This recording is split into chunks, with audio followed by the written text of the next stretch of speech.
മുഅ്മിനീങ്ങൾക്ക് സന്തോഷിക്കാനും ഉപകാരം ലഭിക്കാനും തന്ന ഈ മഹത്തായ സ്ഥാപനം അല്ലാഹു ഖിയാമത്ത് നാൾ വരെ അത് ദീനിന് ഖൈറായ നിലക്ക് നിലനിർത്തി തരുമാറാകട്ടെ. ആ സ്ഥാപനത്തിന്റെ വിപുലമായ പരിപാടികൾ നാളെ മുതൽ നടക്കുമ്പോൾ അതിനു മുമ്പ് ഈ നാട്ടിലും പരിസരങ്ങളിലും ഉള്ള ഭാഗ്യവാന്മാരായ ജനങ്ങൾ അഥവാ ഒരു കാലത്ത് ഒരു പ്രത്യേക പ്രശസ്തിയൊന്നും ഇല്ലാത്ത ഈ ചെറിയ പ്രദേശത്ത് അന്താരാഷ്ട്രപരമായി പ്രശസ്തി നേടിക്കൊടുത്ത ഈ സ്ഥാപനത്തിന്റെ അനുഗ്രഹം അനുഭവിച്ചുകൊണ്ടിരിക്കുന്ന ഈ നാട്ടിലെ മുഅ്മിനീങ്ങൾക്കും മുഅ്മിനാത്തുകൾക്കും ഒരൽപ്പം ദീനിയായ വിഷയങ്ങൾ കേൾക്കാനുള്ള വേദി സംഘടിപ്പിക്കുക ഈ സ്ഥാപനത്തിന്റെ എപ്പോഴുമുള്ള കാവൽക്കാരും അതിന്റെ സഹായികളും അവരാണല്ലോ.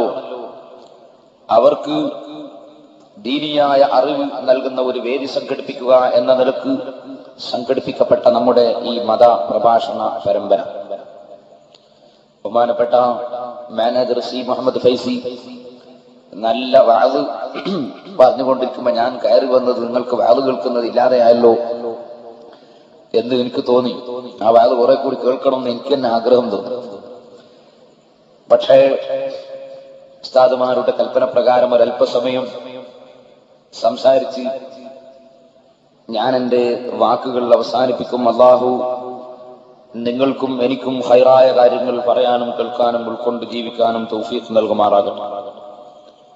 ആദ്യമായി ഞാൻ ഓർമ്മപ്പെടുത്തട്ടെ, ഇതൊരു കേന്ദ്രമാണ്. എന്ത് കേന്ദ്രം?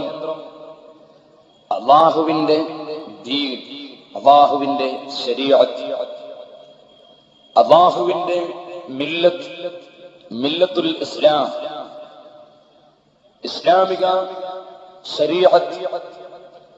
ആ ശരീഅത്ത് ആകുന്ന കോട്ട, ആ കോട്ടക്ക് കാവൽ നിൽക്കുന്ന കുറേയേറെ കാവൽക്കാര് വേണം. ആ കാവൽക്കാർ വെറുതെ കാവൽ നിൽക്കാൻ വേണ്ടി ഇറങ്ങിയാൽ അതുകൊണ്ട് അല്ലാഹുവിന്റെ കോട്ട കാക്കാൻ കഴിയില്ല. അതിന്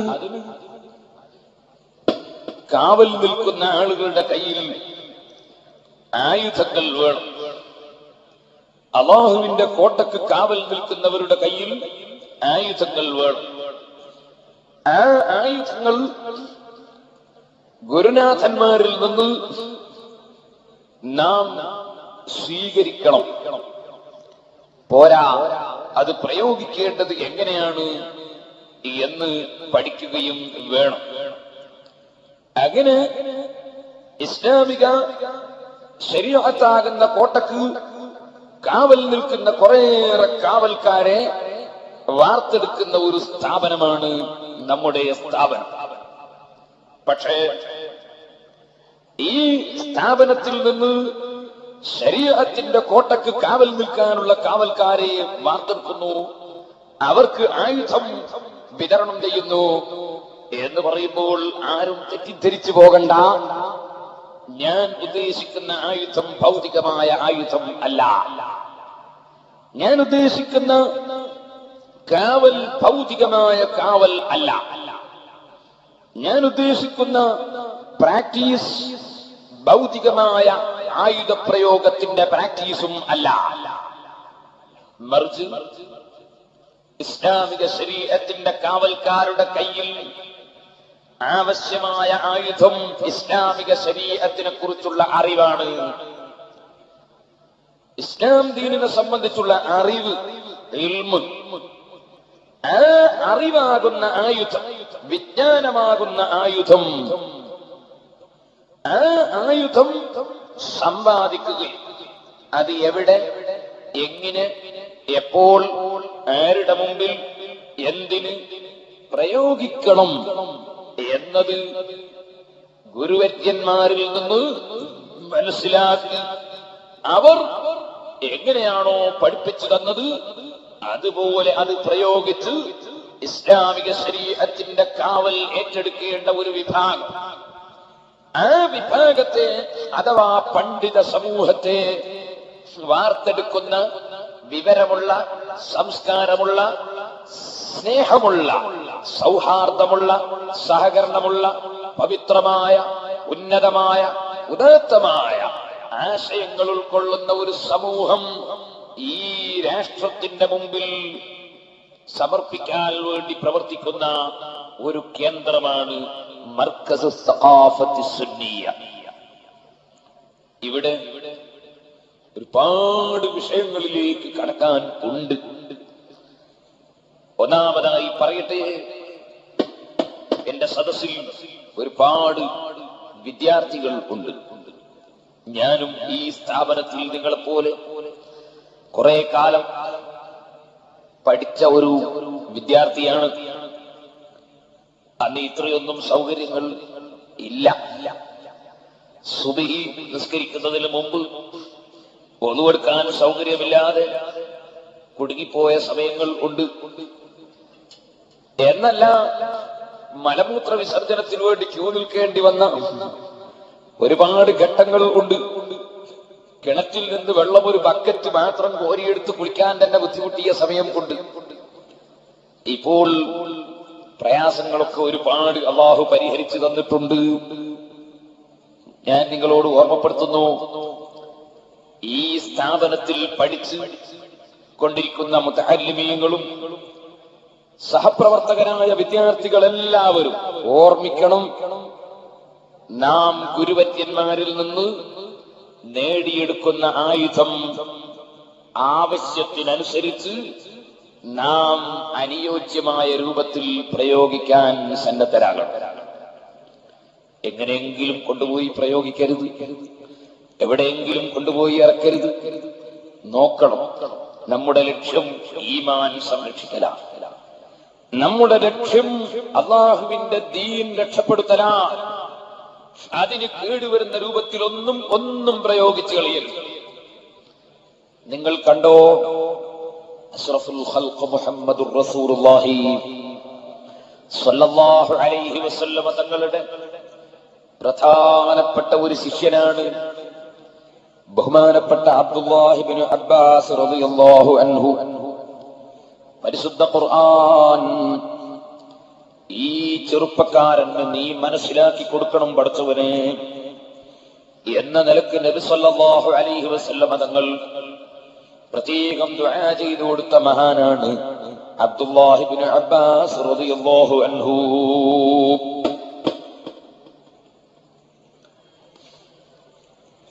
ഞാനിവിടെ വന്നപ്പോൾ എനിക്കൊരു നോട്ടീസ് കിട്ടി. എടുത്തെന്നാൽ എന്തെങ്കിലും കിട്ടും, ഇവിടെ നേരം കിട്ടും. അതിൽ പറയുന്നത്, കാര്യമായിട്ട് പറയുന്നത്,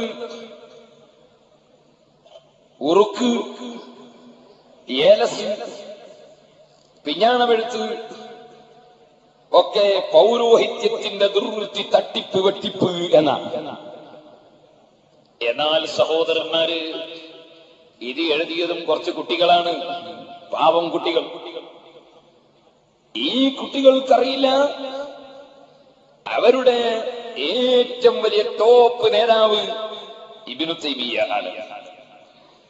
അദ്ദേഹത്തിന്റെ ഫതാവയിലും അദ്ദേഹത്തിന്റെ അദ്ദലീൽ വൽ ബുർഹാൻ എന്ന ഗ്രന്ഥത്തിലും അൽ ഖവൽ ഖഫി എന്ന ഗ്രന്ഥത്തിലും അങ്ങനെ നിരവധി ഗ്രന്ഥങ്ങളിൽ അദ്ദേഹം എഴുതി വെച്ചിട്ടുണ്ട്.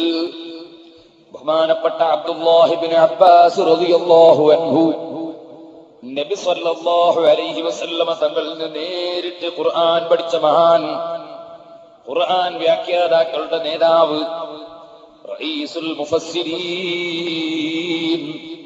അബ്ദുല്ലാഹി ഇബ്നു അബ്ബാസ് റളിയല്ലാഹു അൻഹു പ്രസവ വേദന കിട്ടുന്ന സ്ത്രീകൾക്ക് പരിശുദ്ധ ഖുർആനിലുള്ള ആയത്ത് വിജ്ഞാനത്തിൽ എഴുതിയിട്ട് അത് വെള്ളം കൊണ്ട് മയച്ചിട്ട് കുടിക്കാൻ കൊടുത്തതായും അങ്ങനെ കുടിക്കാൻ കൊടുക്കുന്നത് നല്ലതാണെന്നും ഈ ഇബ്നു തൈമിയ്യ അദ്ദേഹത്തിന്റെ അസംഖ്യം ഗ്രന്ഥങ്ങളിൽ എഴുതി വെച്ചിട്ടുണ്ട്. പക്ഷേ ഈ നോട്ടീസ് ആരോ എഴുതി കൊടുത്തപ്പോ പ്രസിദ്ധീകരിക്കുന്ന കുട്ടികൾ വിവരം അറിയില്ല.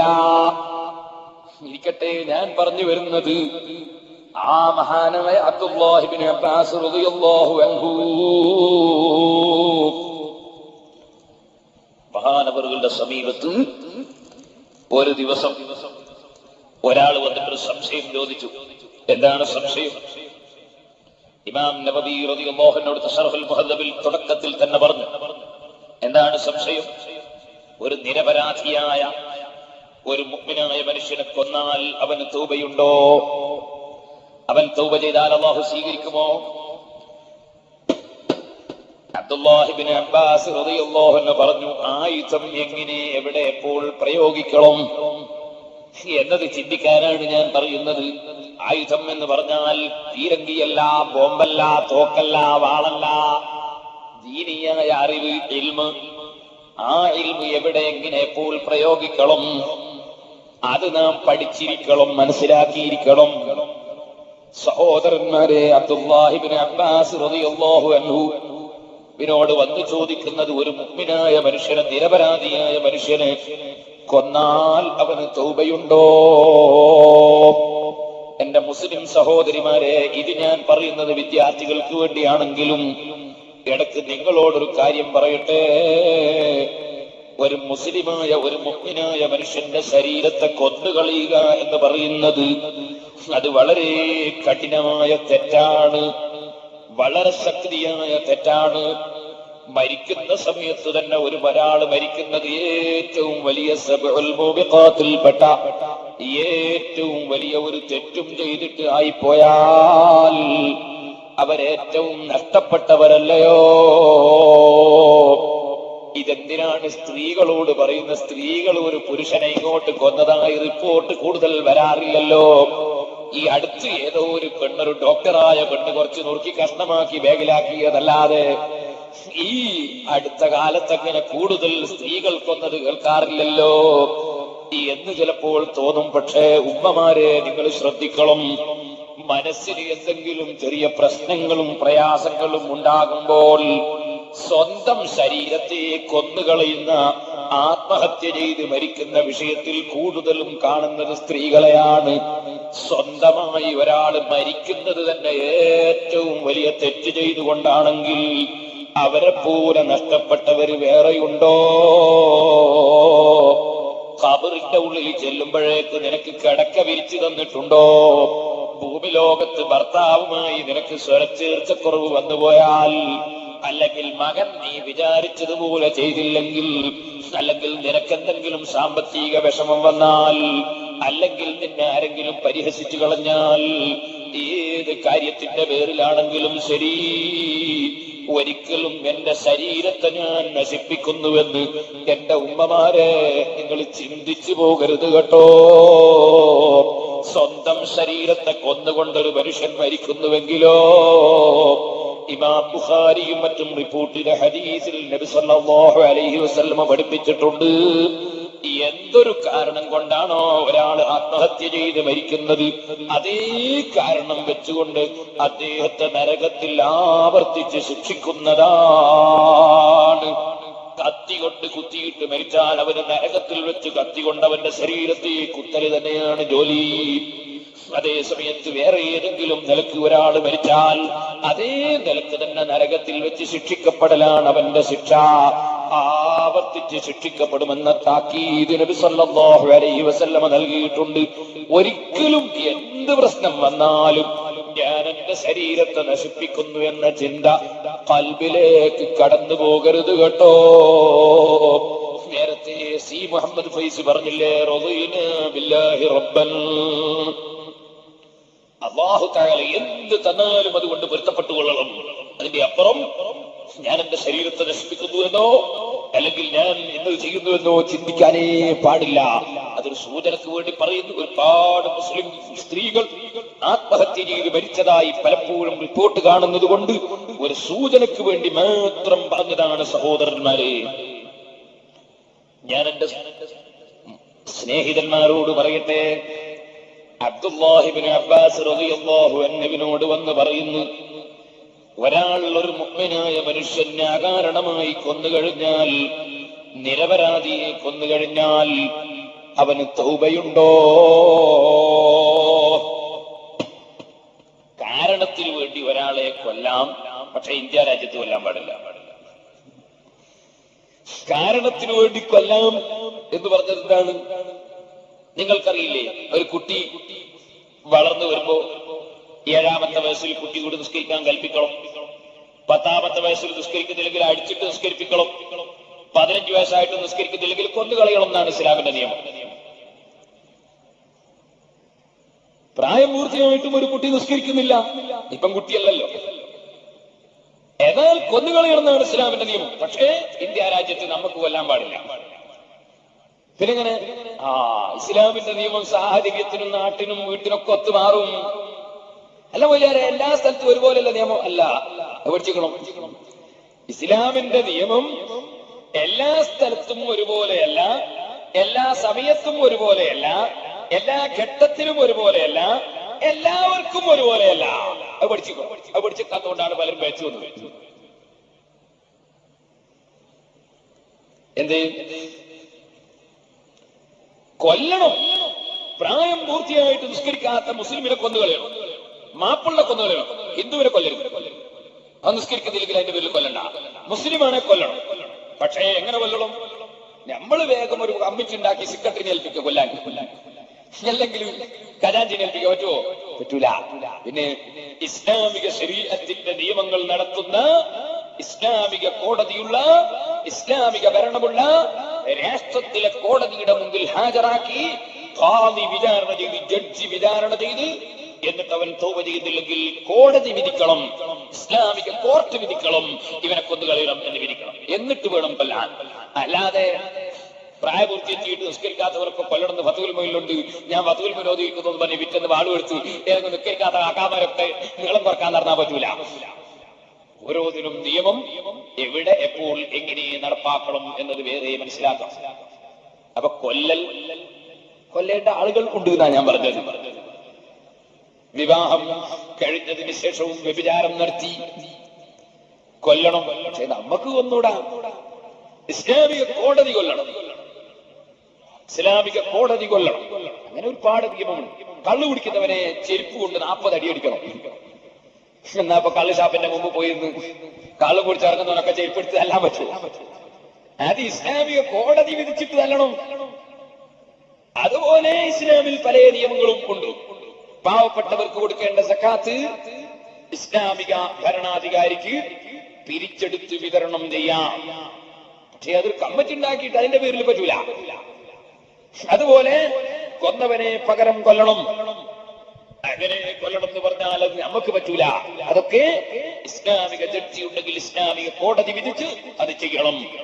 ഇന്ത്യ രാജ്യം പോലുള്ള സ്ഥലത്തോ, ഇന്ത്യ രാജ്യം പോലുള്ള സ്ഥലത്ത് രാജ്യത്തിന്റെ രാഷ്ട്രത്തിന്റെ നിയമങ്ങൾ മറികടക്കാത്ത നിലക്ക് മുസ്ലിങ്ങൾ അവരുടെ ദീൻ സംരക്ഷിച്ചു കൊണ്ടുപോവുകയും വേണം.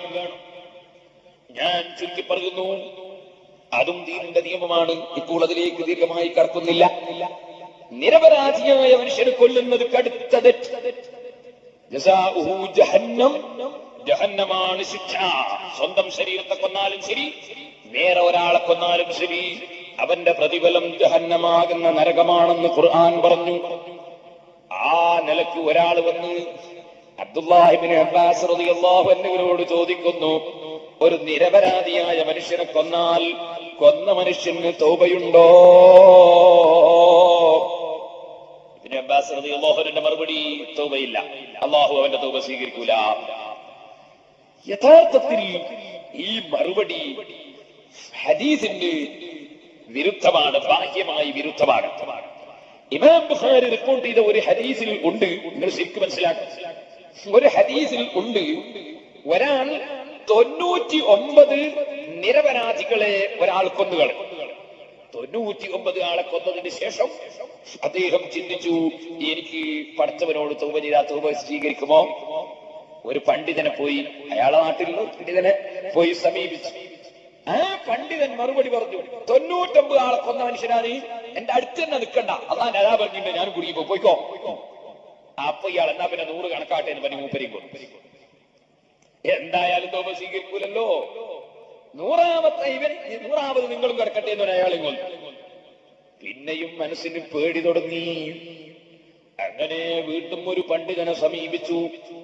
ആ പണ്ഡിതനോട് ഖേദത്തോട് ചോദിച്ചപ്പോ ആ പണ്ഡിതന്റെ പ്രതികരണം, അല്ലാഹുവിന്റെ റഹ്മത്തിന്റെ വാതിലടക്കുന്നതാരാണ്? പടച്ചവൻ മാപ്പ് കൊടുക്കുന്ന സ്ഥലത്ത് അതിന് തടയിടുന്നവനാരാണ്? യജമാനന്റെ റഹ്മത്തിൽ നിന്ന് ആശ മുറിഞ്ഞുകൂടാ. നീ തൗബ ചെയ്തോ, പക്ഷേ നീ ആ നാട്ടിൽ ഇനി ജീവിക്കണ്ട.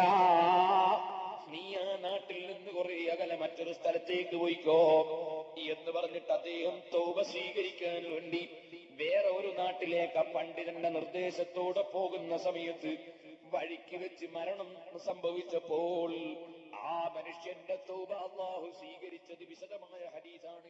ഞാൻ നീട്ടി പറയുന്നില്ല.